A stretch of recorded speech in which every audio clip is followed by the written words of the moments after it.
পুরোদমে যুদ্ধ চলছে। ইসরায়েল ফিলিস্তিন হিজবুল্লাহ সাথে জড়িয়েছে ইরান। এবার ইরান সরাসরি ফিলিস্তিনকে সাহায্য করছে এবং শুরুতেই জানাব এ সম্পর্কে গুরুত্বপূর্ণ সংবাদ। হুতিদের সমুদ্র থেকে নিক্ষেপের ক্ষেপণাস্ত্র দিল ইরান, যা দ্বারা ইসরায়েল মুহূর্তেই ধ্বংস হয়ে যাবে।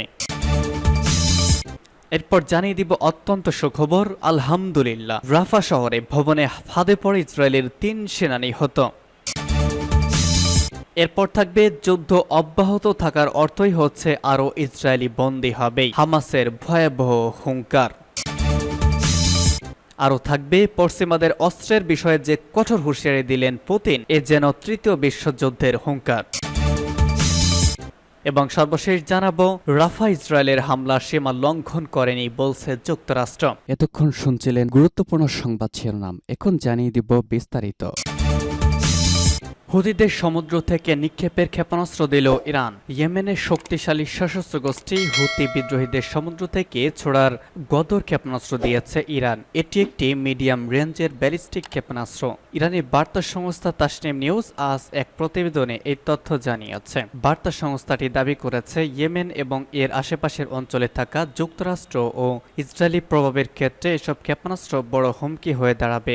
ইরান সমর্থিত হুতি বিদ্রোহীরা গত নভেম্বর থেকে লোহিত সাগর, বাব আল মান্দাব প্রণালী এবং ইডেন উপসাগরে চলাচলরত ইসরায়েলি জাহাজে হামলা চালিয়ে আসছে। হুতিরা জানিয়েছে, ফিলিস্তিনের গাজায় দখলদার ইসরায়েলের বর্বরতা এবং আন্তর্জাতিক সম্প্রদায় এসব বর্বরতা বন্ধ করতে ব্যর্থ হওয়ায় তারা ইসরায়েলি জাহাজকে লক্ষ্য করে হামলা চালাচ্ছে। গত বছরের 7 অক্টোবর ফিলিস্তিনি সশস্ত্র গোষ্ঠী হামাস ও ইসরায়েলের মধ্যে যুদ্ধ শুরু হয়। 6 মাসের বেশি সময় ধরে চলা এই যুদ্ধে এখনো পর্যন্ত 36,000-এর বেশি ফিলিস্তিনি নিহত হয়েছেন। এছাড়া আহত হয়েছেন আরও 1 লাখেরও বেশি মানুষ।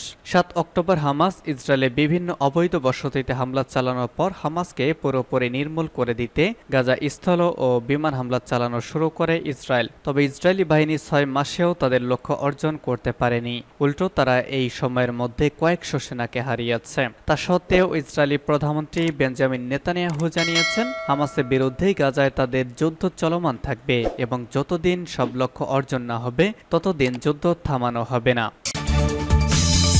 রাফা শহরের ভবনে ফাঁদে পড়ে ইসরায়েলের 3 সেনা নিহত।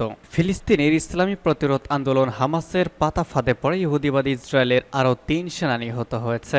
রাফা শহরে আগ্রাসন চালাতে গিয়ে এসব সেনা একটি ভবনে আটকা পড়ে এবং সেখানে তারা নিহত হয়। অবৈধ ইসরায়েলের দখলদার সরকার গতকাল এই 3 সেনা নিহতের কথা স্বীকার করেছে। নিহতরা হচ্ছে staff sergeant Amir Galilov, staff sergeant Yuri Bar Or এবং স্টাফ সার্জেন্ট ইদো আপেল। তাদের বয়স 20 থেকে 21 বছরের মধ্যে। নিহত 3 সেনা ইসরায়েলের নাহল ব্রিগেডের 50তম ব্যাটালিয়নের সদস্য ছিল। এই দিন 3 সেনার মৃত্যুর মধ্য দিয়ে গাজা ইহুদিবাদী ইসরায়েলের সেনার মৃত্যুর সংখ্যা দাঁড়ালো 291-এ। 3 সেনার মৃত্যুর ব্যাপারে ইসরায়েলি সেনারা তদন্ত করে বলেছে যে একটি ভবনের ভেতর ফাঁদ পেতে তাদেরকে হত্যা করা হয়েছে। সেখানে হত্যার আগে বিস্ফোরণ ঘটানো হয়। এই ঘটনায় 50তম ব্যাটালিয়নের এক অফিসার এবং 2 জন সৈনিক মারাত্মকভাবে আহত হয়েছে। এছাড়া আরেক অফিসার মাঝারি পর্যায়ে আহত হয়েছে। এদিকে গতকাল উত্তর গাজায় প্রচণ্ড যুদ্ধের মধ্যে ইসরায়েলের কমব্যাট ইঞ্জিনিয়ারিং কোরের একজন সেনা অফিসার এবং একজন সৈনিক মারাত্মকভাবে আহত হয়েছে।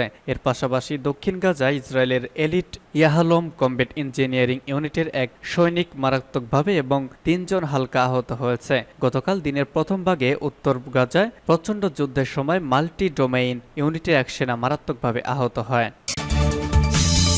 যুদ্ধ অব্যাহত রাখার অর্থই হচ্ছে আরও ইসরায়েলি বন্দী হবে, হামাস নেতার ঘোষণা। ফিলিস্তিন ইসলামী প্রতিরোধ আন্দোলন হামাসের শীর্ষ পর্যায়ের নেতা বাসেম নাইম বলেছেন, অবরুদ্ধ গাজা উপত্যকায় ইহুদিবাদ ইসরায়েলের যুদ্ধ অব্যাহত থাকার অর্থই হচ্ছে আরও ইসরায়েলি গাজার প্রতিরোধ যোদ্ধাদের হাতে বন্দী হবে। লেবাননের আল মায়াদিন টেলিভিশন চ্যানেলকে গতকাল দেওয়া একান্ত সাক্ষাৎকারে বাসেম নাইম কথা বলেন। ইহুদিবাদী ইসরায়েলের চ্যানেল 12 থেকে খবর দেয়া হয়েছে যে দীর্ঘমেয়াদী যুদ্ধবিরতির ব্যাপারে আলোচনা করতে প্রস্তুত রয়েছে ইসরায়েল। এ বিষয়ে এক প্রশ্নের জবাবে হামাস হামাস নেতা বাসেম বলেন, ইসরায়েলি শব্দের মারপ্যাচ অগ্রহণযোগ্য। এটি শুরুতে স্পষ্ট হওয়া উচিত যে হামাসের দাবি হচ্ছে একটি সম্পূর্ণ যুদ্ধবিরতি। হামাসের নেতা জোর দিয়ে বলেন, যুদ্ধক্ষেত্রে যোদ্ধাদের কিংবদন্তির পারফরম্যান্সের ওপর নির্ভর করেই যুদ্ধবিরতির ব্যাপারে হামাস তার অবস্থান ঠিক করছে। তিনি বলেন, আগে হামাস যে প্রস্তাব গ্রহণ করেছিল তাতে ফিলিস্তিনি জনগণের আকাঙ্ক্ষা পূরণ হচ্ছিল। নাইম বাসেম বলেন, কেউ সম্প্রতি হামাসের সাথে যোগাযোগ করেনি এবং নতুন কোনো প্রস্তাবও দেওয়া হয়নি। রাফা ক্রসিংয়ে ইসরায়েলের দখলদারিত্ব বহাল রেখে হামাস ইসরায়েলের সাথে নতুন কোনো আলোচনায় বসতেও আগ্রহী নয় বলে তিনি উল্লেখ করেন। তিনি বলেন, আমরা আলোচনার নতুন কোনোই দরজা খুলতে আর প্রস্তুত নই, যে কৌশলগত কয়েক মাস ধরে যুদ্ধবাজ নেতানিয়াহু অনুসরণ করে আসছে। নাইম বাসেম বলেন, কেউ সম্প্রতি হামাসের সাথে যোগাযোগ করেনি এবং নতুন কোনো প্রস্তাবও দেওয়া হয়নি। রাফা ক্রসিংয়ে ইসরায়েলের দখলদারিত্ব বহাল রেখে হামাস ইসরায়েলের সাথে নতুন কোনো আলোচনায় বসতেও আগ্রহী নয় বলে তিনি উল্লেখ করেছেন। নাইম সুস্পষ্ট করে বলেছেন, আলোচনার নামে সময় ব্যয় করতে প্রস্তুত নয় হামাস, বরং ফিলিস্তিনি জনগণকে গণহত্যা থেকে বাঁচানোই এখন তাদের কাছে প্রাধান্য পাচ্ছে। পশ্চিমাদের অস্ত্রের বিষয়ে যে কঠোর হুঁশিয়ারি দিলেন পুতিন। রাশিয়ার প্রেসিডেন্ট ভ্লাদিমির পুতিন বলেছেন, পশ্চিমা দেশগুলো যদি ইউক্রেনকে রাশিয়ায় হামলা চালানোর জন্য তাদের অস্ত্র ব্যবহার করতে দেয় তাহলে গুরুতর পরিণতি ভোগ করতে হবে। ফ্রান্সের প্রেসিডেন্ট এমানুয়েল ম্যাক্রো বলেন, কিয়েভকে সেসব রুশ সামরিক ঘাঁটিগুলোকে নিষ্ক্রিয় করার অনুমতি দেওয়া উচিত যেখান থেকে ক্রেমলিন সেনারা ইউক্রেনে ক্ষেপণাস্ত্র নিক্ষেপ করছে। জেলেনস্কি বিশ্বকে রাশিয়ার যুদ্ধে ক্লান্ত না হওয়ার আহ্বান জানিয়েছেন। খবরে বলা হয়েছে, 2 বছরেরও বেশি সময় ধরে চলা যুদ্ধের পর রাশিয়ার মাটিতে হামলা জোরদার করতে ইউক্রেনকে অস্ত্র ব্যবহারের অনুমতি দেওয়ার জন্য ন্যাটোর কিছু সদস্য এবং জোটের প্রধান জেন্স স্টলটেনবার্গ আহ্বান জানানোর পর পুতিন এমন মন্তব্য করলেন। উজবেকিস্তান সফরকালে পুতিন বলেন, এই ক্রমাগত উত্তেজনা মারাত্মক পরিণতি ডেকে আনতে পারে। তিনি বলেন, ইউরোপে বিশেষ করে ছোট দেশগুলোতে তাদের সচেতন হওয়া উচিত যে তারা কি নিয়ে খেলছে। পুতিন উল্লেখ করেন, অনেক ইউরোপীয় দেশ ছোট অঞ্চল এবং ঘনবসতিপূর্ণ। তিনি বলেন, রুশ ভূখণ্ডের গভীরে আঘাত হানার কথা বলার আগে তাদের এই বিষয়টি মাথায় রাখা উচিত।